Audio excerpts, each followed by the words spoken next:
এবার 7 মাসের প্রেগনেন্ট হয়েও জাকিরের ওয়াইফ কিভাবে এতগুলো কেক মেক করে সেল করছে, এই প্রশ্ন সব নেটিজেনদের মনে। প্রিয় ভিউয়ার্স, এই বিষয়ে বিস্তারিত জানতে ভিডিওটি না টেনে সম্পূর্ণ দেখতে থাকুন। ঢাকা আগারগাঁয়ে জাকির অনেক আগে থেকে কেক সেল করত, কিন্তু সম্প্রতি তার কেক অনেক ভাইরাল হয়ে গিয়েছে সামাজিক যোগাযোগ মাধ্যমে। দূর দূরান্ত থেকে শুধুমাত্র তার কেক খাওয়ার জন্য মানুষ সেখানে যাচ্ছে। তার অনেক পরিচিত হয়েছে। তার কেক নিয়ে এক একজনের এক এক মন্তব্য।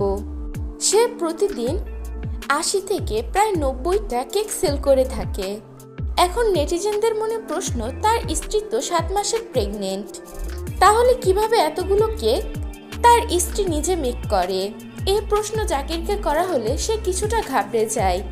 তারপর সে বলে, আমার স্ত্রী তো একা নয়, তার 2টা হেল্পিং হ্যান্ড রয়েছে, তারা তাকে অনেক সাহায্য করে, আর আমাদের ফ্যামিলিও অনেক সাপোর্টিং। তারা সবাই মিলে হেল্প করলে কাজগুলো করতে বেশি একটা সময় লাগে না। প্রিয় ভিউয়ার্স, এই বিষয়গুলো নিয়ে আপনাদের কি মন্তব্য তা জানিয়ে দিবেন।